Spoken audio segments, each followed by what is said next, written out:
हरियाणा राजभवन में 2 दिवसीय वर्कशॉप की शुरुआत हो गई है। महामहिम राज्यपाल बंडारू दत्तात्रेय, मुख्यमंत्री मनोहर लाल उद्घाटन सत्र पर उपस्थित रहे। कैबिनेट मंत्री मूलचंद शर्मा समेत तमाम अधिकारी साथ में मौजूद रहे। प्रदेश के सभी विश्वविद्यालयों के 22 वाइस चांसलर और रजिस्ट्रार वर्कशॉप का हिस्सा लेंगे।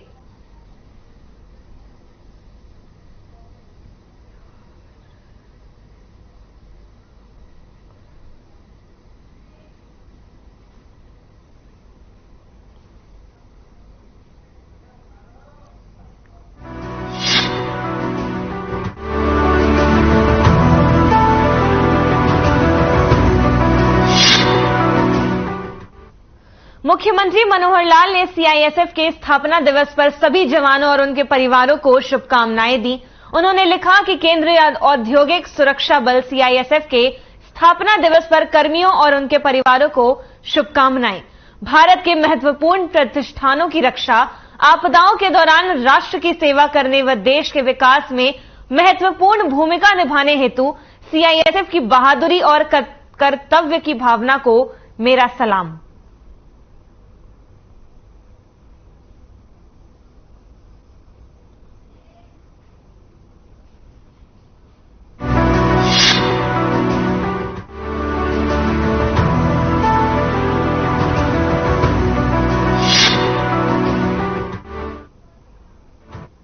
हरियाणा के मुख्यमंत्री मनोहर लाल ने अधिकारियों को निर्देश दिए हैं कि 1 अप्रैल 2023 से ही नई योजनाओं के लिए अभी से तैयारियां शुरू कर दें।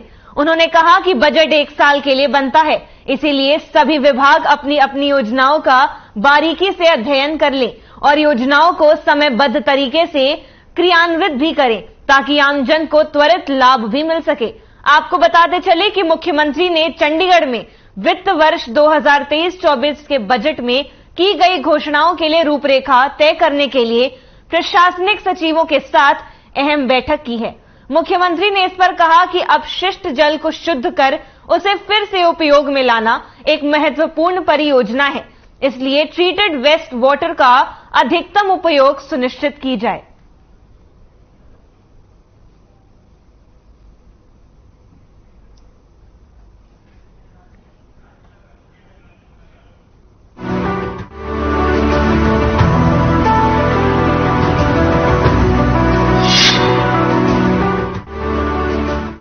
खबर करनाल से है, जहां अंतर्राष्ट्रीय महिला दिवस पर राज्य स्तरीय महिला सम्मान समारोह का आयोजन हुआ। कार्यक्रम में सीएम मनोहर लाल ने बतौर मुख्य अतिथि के तौर पर शिरकत की। इस दौरान उन्होंने सफलता का सफरनामा नामक पुस्तक का विमोचन भी किया और कार्यक्रम को संबोधित करते हुए उन्होंने कर्ण नगरी करनाल में सभी का स्वागत किया। उन्होंने कहा कि हर साल 8 मार्च को महिला दिवस मनाया जाता है।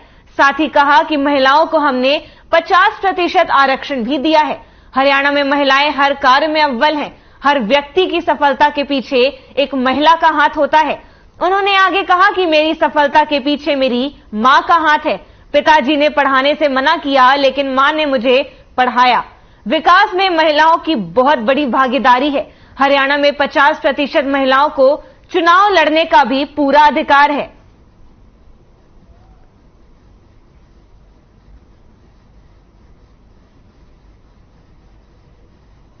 कितनी ही बातें आगे कर गए हैं। हरियाणा में हमने जहां तक महिलाओं का प्रतिनिधित्व है, अभी पंचायतों में, हमारी स्थानीय निकाय अर्बन लोकल बॉडीज में 50% का प्रतिनिधित्व पक्का कर दिया कि महिलाएं 50% जरूर चुनाव लड़ेंगी और जब लड़ेंगी तो जीत करके महिलाएं आएंगी। वो एक आए दूसरी आए, महिला की जगह महिला नहीं आना है। ये किसी भी प्रदेश में नहीं है कि 50% को सुनिश्चित कर दिया कि महिलाएं आएंगी ही आएंगी। तो एक बहुत बड़ा हमने इस प्रकार का ये बदल किया है। मैं आज इस अवसर पर महिलाओं के प्रति और उनका ये जो सशक्तिकरण का कार्यक्रम है, इसके प्रति महिलाओं के प्रति अपनी कृतज्ञता व्यक्त करता हूं। ऐसा कहा जाता है कि हर सफल व्यक्ति के पीछे किसी महिला का हाथ जरूर होता है। और मैं आपको अपनी व्यक्तिगत जीवन की बात बता रहा हूं मेरी माताओं बहनों को, कि जब मैंने 10वीं पास की, पिताजी ने आगे पढ़ाने से मना कर दिया। 10वीं पास बालक ही होता, 15-16 वर्ष की आयु होती है। और मैं थोड़ा छोटा बच्चा होता तो रोता है, और जब 15-16 वर्ष का हो जाता तो रोता नहीं है, रूस जाता है। तो हम भी रूस गए, खाना नहीं खाया। मां ने पूछा कि बेटा क्या बात है? मैंने कहा मां मुझे आगे पढ़ना है, पिताजी ने मना कर दिया है। कहने लगे बेटा तुम्हारे पिताजी पैसे वैसे देने से डरते हैं, पैसे नहीं होंगे इसलिए नहीं दिए होंगे, या उनका मन होगा कि तुम काम करो, जाओ मैं तुम्हें पैसे देती हूं। उस जमाने में 300 रुपए मुझे दिया और मैं पढ़ाई करने के लिए कॉलेज में एडमिशन लेके आया।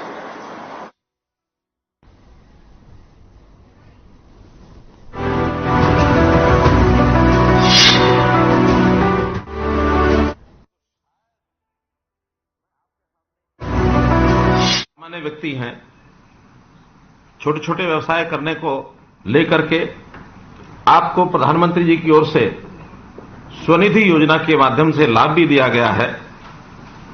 मेरा आज सौभाग्य है कि ऐसे जो मैंने एक संकल्प किया है अंत्योदय का, कि अंतिम व्यक्ति का उदय होना चाहिए हमारी सारी सरकारी योजनाओं के माध्यम से, उन लोगों से मैं बात कर रहा हूं। आपको एक ऑफर दी गई कि 10,000 रुपया आप लोन ले सकते हैं, और वो स्वनिधि के माध्यम से आपको इस लोन की ऑफर दी गई।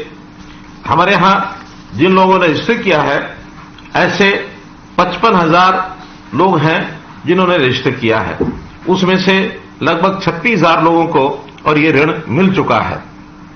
लेकिन मैं ये भी मानता हूं कि ये संख्या केवल 55,000 ही नहीं होगी, लाख से ऊपर भी संख्या ऐसी जाएगी कि जो शहरों के अंदर अपना छोटा काम करते हैं, कहने को रेडी फड़ी व्यवसाय करते होंगे, कहीं खोमचा लगाते होंगे, लेकिन आप लोग वास्तव में हमारे जो आर्थिक स्थिति है, जो हमारा एक प्रकार का जो बड़ी बड़ी कंपनियां भी काम नहीं कर सकती, वो काम आप कर रहे हैं।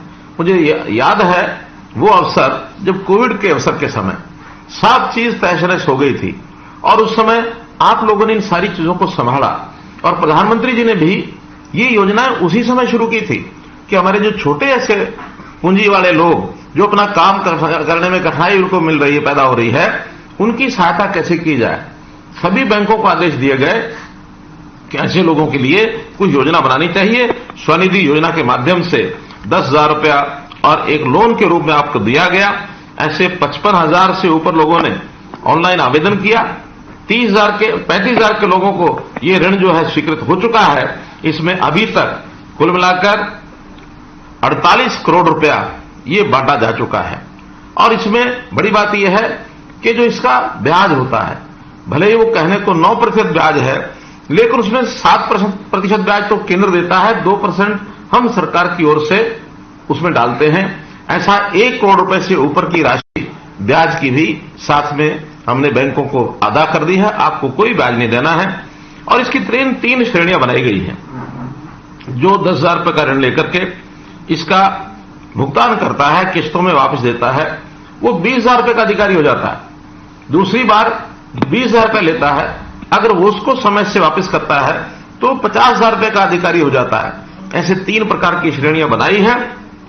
आप अपने काम को धीरे धीरे आगे बढ़ाएं। और मैं तो ये कहना चाहूंगा कि जो छोटा छोटा काम करने वाले जब अपने इस तरीके से काम को बढ़ाने लगते हैं, उनका मानस अच्छा होता है। काम को आगे बढ़ाते हुए जिससे पैसा लिया उसको पैसा देते हैं, अपना बचा हुआ पैसा वो अपने घर में काम करते हैं। धीरे धीरे अवसर मिलते मिलते वो उद्योगपति बन जाता है, बड़ा काम करने लग जाता है। आज बहुत से बड़े बड़े उद्योगपतियों की कहानी है कि उन्होंने छोटे छोटे कारोबार से शुरू किया और आज बड़ी बड़ी कंपनियां बना करके वो आगे बढ़ रहे हैं। कोविड-19 महामारी के समय प्रधानमंत्री जी ने आत्मनिर्भर भारत की बात कही थी। तो ये आत्मनिर्भर भारत अपने आप में तभी संभव है कि हर परिवार वो अपने पैरों पर खड़ा हो जाए, किसी को भी किसी के आगे हाथ फैलाने की आवश्यकता न पड़े। तो इस नाते से ये जो काम है ये बहुत महत्वपूर्ण, आपको एक प्रकार से सहायता ये मिल रही है। आपको शुभकामनाएं हैं। मुझे तो अपना बचपन याद आ रहा है, जब मैं कॉलेज में पढ़ता था, बल्कि स्कूल में पढ़ करके जब निकला, हमारे पिताजी ने कहा कि बेटा सब्जी बेच के आया करो। मैं अपने खेतों से सब्जी लेता था, रोहतक की सब्जी मंडी बेच के आता था, उसके बाद पढ़ाई करने के लिए मैं जाता था। तो काम कोई भी है, कोई छोटा नहीं है। काम अपने हाथ से करना, अपनी शरीर मेहनत से करना, इसके अंदर बहुत आनंद आता है, बहुत खुशी मिलती है। इसलिए आप देश को एक प्रकार से आत्मनिर्भर बनाने के लिए जिस प्रकार का काम कर रहे हैं, ये बहुत सराहनीय काम है। और इसके लिए आगे चल करके यानी हम लोग इसका और विस्तार करेंगे। अभी जो मात्र 56,000 लोगों को हमने जो ऑनलाइन आवेदन मिले हैं, इस स्कीम को और बढ़ा करके हमारा टारगेट भी 1,10,000 लोगों को ये ऋण पहुंचाने का है। तो हम और भी ऋण बांटने के लिए तैयार हैं। आप अपने साथी सहयोगी जो इसका लाभ नहीं उठाया है, उनको भी इसके अंदर शामिल कर सकते हैं। हम अपने डिपार्टमेंट की ओर से स्ट्रीट वेंडर्स के मेले लगाएंगे। ऋण मेले के माध्यम से आप लोग वहां आए, जिन लोगों को नहीं ऋण मिला है या जो पहली श्रेणी से वापस भुगतान कर चुका है दूसरी श्रेणी के लिए, दूसरी श्रेणी वाला तीसरी श्रेणी के लिए, इस ऋण को लेने के लिए अगर वहां वो आता है तो ऐसे इस पीएम स्वनिधि लाभार्थी इनको लोन मिलेगा। और आपको वहां पर अच्छी कहानियां, जो ऐसे सफल एक प्रकार से जो व्यवसाय करने वाले छोटे छोटे व्यवसाय से आगे बढ़े हैं, ऐसी उनकी सफलता की कहानियां वो भी आपके आगे बताई जाएंगी, ताकि आपको प्रेरणा मिले और आप अपना ऋण चुका करके इस चीज को आगे बढ़ा सके। ऐसे ये गरीब कल्याण की योजनाएं ये हम आगे चला रहे हैं। हमने एक और कार्यक्रम भी शुरू किया है, आपको मालूम होगा, परिवार पहचान पत्र। और ये परिवार पहचान पत्र पूरे हरियाणा के अंदर सब परिवारों का डाटा ये हम इकट्ठा कर रहे हैं। हरियाणा में 72 लाख परिवार हैं, 2,87,00,000 की हमारी जनता है। हमने आय के हिसाब से इनको बांटा है। पहला जो एक वर्ग जिसको हम गरीब वर्ग कह सकते हैं, उसकी 1 लाख रुपया साल की आमदन के परिवारों को हमने पहचाना। 7.5 लाख ऐसे परिवार हैं। जब हमने 1,80,000 किया तो ये 29 लाख परिवार है। ऐसे संख्या बढ़ते बढ़ते आगे व्यवसायी जो अच्छे व्यवसाय करने वाले उनकी संख्या कम होती है, लेकिन ये बीपीएल की संख्या ये बहुत बड़ी संख्या है। आधी आबादी हमारी 1,80,000 से नीचे है। इसी में से एक योजना शुरू की, वो थी मुख्यमंत्री अंत्योदय परिवार उत्थान योजना। मुख्यमंत्री अंत्योदय परिवार उत्थान योजना के अंतर्गत भी जिनकी 1 लाख तक आय है, 7.5 लाख परिवारों को हम एक बार सबको बुलाएंगे। अभी तक लगभग 1.5 लाख लोगों को उसमें से बुलाया जा चुका है।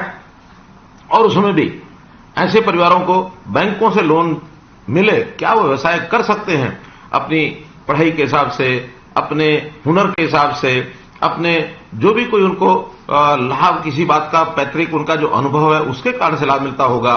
जो उनकी क्षमता है उनको उसी प्रकार का लोन, कोई दुकान के लिए, कोई पशु बांधने के लिए, दूध के बेचने के लिए, कोई छोटा उद्योग लगाने के लिए, ये सब काम किए जा रहे हैं। तो ऐसा हमारे बैंकों ने अभी तक इसमें 37,000 परिवारों को ऋण दे दिया है। और ऐसे लगभग 42,000 परिवार ऐसे हैं जिनकी सिलेक्शन हो गई है, उनको आगे चल करके ये लोन मिलने वाला है। अगले साल का हमारा टारगेट, इसमें 2 लाख परिवारों को हम 1 लाख से और 1,80,000 तक वो कैसे पहुंचे, बीपीएल की श्रेणी से कैसे ऊपर उठ जाए, ये हमारा इसके अंदर एक टारगेट है। और इस टारगेट को हम पूरा करने का संकल्प करते हैं। कम से कम ऐसे परिवार जब आगे बढ़ेंगे, आय बढ़ेगी, तो अपने परिवार का पालन पोषण अपने परिवार का पालन पोषण वो अच्छे से कर सकते हैं। अपने बच्चों की शिक्षा है, उनको किसी प्रकार की उनकी आगे की जो आवश्यकताएं हैं, उनको परिवार के अंदर मानो कोई बीमार हुआ तो उसको इलाज के लिए आवश्यकता पड़ सकती है, या बच्चों को कहीं व्यवसाय कराने के लिए उनकी ट्रेनिंग करानी पड़ सकती है, कोई इन्वेस्टमेंट करना हो वो कर सकते हैं। तो अपने परिवार को संभालते हुए वो सब आगे बढ़ेंगे। उसी श्रेणी में आप भी निश्चित रूप से आते होंगे, क्योंकि जब आपने लोन 10,000 का लिया है, आप छोटा व्यवसाय करते हैं, तो निश्चित रूप से आय आपकी कम होगी। इन सब योजनाओं का लाभ उठाने के लिए आपको आगे आना है। हम तो जल्दी से इस प्रकार के मेले, जो अंत्योदय मेले हैं, फिर से लगाने वाले हैं। अभी तक तो केवल 861 दिन के मेले ये पूरे हुए हैं, लेकिन चौथा चरण इन मेलों का बहुत जल्दी हम जो है इसमें लगाने वाले हैं। और जो ऐसे गरीब परिवार हैं, ऐसे गरीब परिवारों के स्वास्थ्य की चिंता करने के लिए भी प्रधानमंत्री जी ने आयुष्मान भारत योजना चलाई। हमने उसमें भी उस संख्या को बढ़ाने के लिए एक चिरायु योजना और चलाई है, ताकि 1,80,000 रुपए तक की इनकम के सब परिवारों को ये लाभ मिले। ऐसे लगभग 29 लाख, 29.5 लाख परिवार हैं जिनको ये लाभ जो है ये मिलेगा। तो इस प्रकार से हम आपके लिए बहुत कुछ करने के लिए तैयार हैं, क्योंकि आप ही हैं जो अपने परिवार को अपने पैरों पर खड़ा करके आगे बढ़ाने में देश की एक बहुत बड़ी सेवा कर रहे हैं। परिवार आत्मनिर्भर होगा, तो स्वाभाविक है हमारा जो देश है, प्रदेश है, वो भी जो है आत्मनिर्भर होंगे। और इसमें आपने करके भी दिखाया है, क्योंकि जैसा हम मानते हैं कोरोना के समय एक प्रकार से हमारी जो आर्थिक स्थिति है, हमारा जो सारा सिस्टम है, वो पटरी से उतर गया था। एक आप ही हैं कि जिन्होंने, भले आप काम तो कहीं फुटपाथ पर ही करते होंगे, लेकिन जब गाड़ी फुटपाथ से उतर जाए तो वापस फुटपाथ पर, पटरी पर चढ़ाने के लिए जो आप जैसे लोग काम कर सकते हैं, वो शायद बड़े बड़े लोग भी काम नहीं कर सकते, इसलिए आपने उसको पटरी पर चढ़ाया। मैं आपको इस अवसर पर अपनी ओर से शुभकामना देता हूं कि आप आगे बढ़े, आपका परिवार आगे बढ़े, परिवार में बच्चों की पढ़ाई वो भी आप ठीक से करा सकें। और बच्चों की पढ़ाई के लिए तो हमने एक योजना और बनाई है। सरकारी स्कूल तो सबके लिए खुले ही हैं। हो सकता है आप में से कोई चाहता हो कि मुझे सरकारी स्कूल की बजाय अपने प्राइवेट स्कूल में जो घर के पास है, आपका मन में आ सकता है कि उसकी पढ़ाई मुझे वहां करानी है, तो आप वहां भी करा सकते हैं। आपके बच्चों के लिए हमने 5वीं तक उसके लिए 700 रुपए महीने की फीस, 10वीं तक उसके लिए हमने 900 रुपए महीने की फीस, 12वीं तक 1100 रुपए महीने फीस, एक नई योजना चिराग नाम से योजना बनाई है। इस योजना के अंतर्गत आप अपने बच्चों को पढ़ा करके और आगे भी बढ़ सकते हैं। तो मेरा तो आपसे निवेदन है कि आप अपनी चिंता करेंगे, परिवार की चिंता करेंगे, प्रदेश की चिंता आप कर रहे हैं, देश की चिंता आप कर रहे हैं। आपकी आवश्यकताओं के लिए हम हमेशा तैयार हैं। अभी जितना सहायता आपको मिल रही है ठीक है, इसके अलावा भी आपका कोई सुझाव आता है, आपकी कोई डिमांड आती है, जब भी आपको अवसर मिले तो आप उसके अंदर अपने आप को शामिल करके अपनी बात हम तक भेजें। निश्चित रूप से हम आपका बहुत ही सम्मान भी करेंगे, आपका स्वागत भी करेंगे, आपकी आवश्यकताओं को पूर्ति भी करेंगे। आपने मेरी सारी बातचीत को सुना, आपका बहुत बहुत आभार, बहुत बहुत धन्यवाद।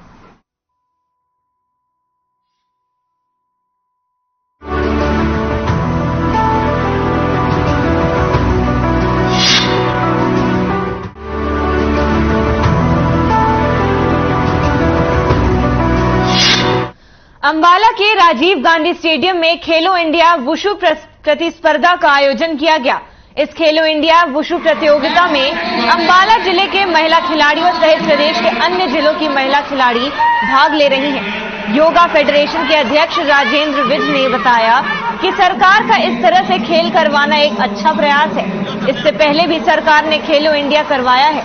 उन्होंने कहा कि अब सरकार ये वुमेन एम्पावरमेंट के अंतर्गत ये करवाए जा रहे हैं। करनाल में योगा की प्रतियोगिता भी होगी। उन्होंने कहा कि ये बहुत अच्छा प्रयास है, क्योंकि बच्चों को इससे ट्रेंड होने का मौका भी मिलेगा। उन्होंने कहा कि जहां पहले नेशनल गेम्स होती थी, अब वही राज्य स्तर व जिला स्तर की गेम्स भी हो रही हैं, जिससे यहां के बच्चे अंतर्राष्ट्रीय स्तर के खिलाड़ी बन पाएंगे। इस प्रतियोगिता में वुशु फेडरेशन के उपाध्यक्ष ने बताया कि राज्य स्तरीय इस प्रतियोगिता में लगभग 230 महिला खिलाड़ी भाग ले रही हैं।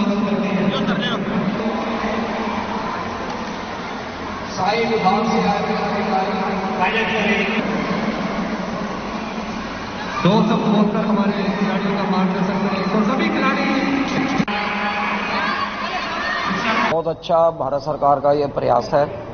उन्होंने पहले भी खेलो इंडिया कराया और 3-4 साल से इंडिया में वो खेल्स को लग करा रहे हैं। और अब उन्होंने विशेष रूप से एक वुमेन एम्पावरमेंट के अंतर्गत ये खेलो इंडिया 10 स्टेप के नाम से इसको दिया और पूरे हमारे हरियाणा के अंदर 10 जिलों के अंदर अलग अलग 10 तरह की गेम्स हो रही हैं। उसी के अंतर्गत आज जो विशु है उसका अंबाला सिटी के अंदर यहाँ पे एक पूरे हरियाणा की प्रतियोगिता रखी गई है। आज यहाँ जो खेलो इंडिया की तरफ से ये प्रोग्राम हो रहा है, इसमें सब जूनियर, जूनियर और सीनियर तीनों वर्ग की महिलाओं का ये प्रतियोगिता हो रही है। इसमें पूरे हरियाणा से सब जिलों से 320 पार्टिसिपेंट्स ने भाग लिए, जो एक बहुत अच्छी स्टंट है। और ये शाम तक प्रोग्राम चलेगा। इसमें जो सरकार की तरफ से इम्प्रूविंग वुमेन थ्रू स्पोर्ट्स की पॉलिसी चलाई है।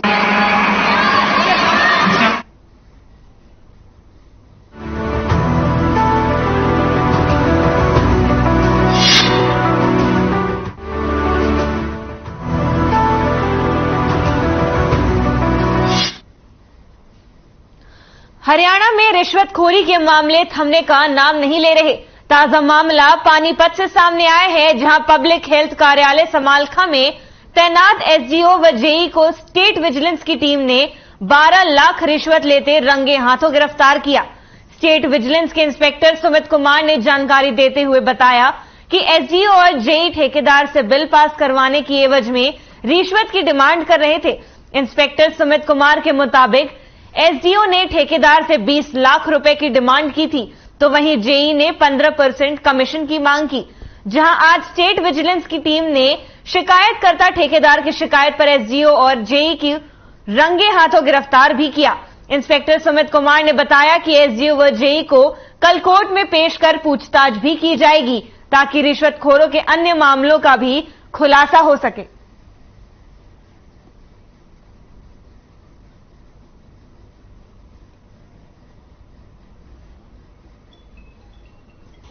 ये हमारे पास आज एक कंप्लेनेंट आए थे जो टेंडर लेते हैं अपना, जो गांव के अंदर पाइपलाइंस वगैरह हैं, पानी की सीवरेज वगैरह जो उनके टेंडर लेते हैं। तो हमारे पास कंप्लेनेंट आए, उनके कोई बिल वगैरह पेंडिंग थे।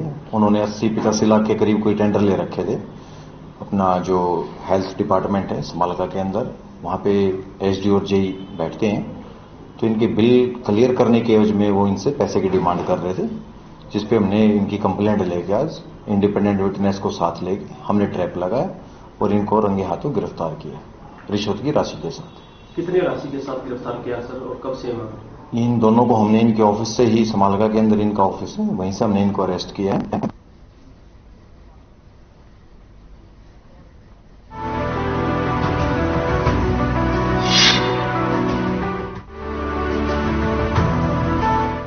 खबर यमुनानगर से है, जहां एक बार फिर तेज रफ्तार का कहर देखने को मिला। जानकारी के मुताबिक तेज रफ्तार कार चालक ने रिक्शा चालक को रौंद दिया और टक्कर मारते हुए कार चालक ने रिक्शा चालक को घसीटते हुए ले गया।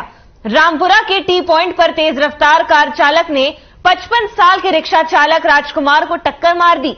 वहीं इस घटना का सीसीटीवी भी सामने आ गया, जिसे देखकर हर किसी के रोंगटे खड़े हो गए। इस घटना के बाद रिक्शा चालक के बेटे को इसकी सूचना दी गई और जब वह अस्पताल पहुंचे तो डॉक्टर ने उन्हें मृत घोषित कर दिया।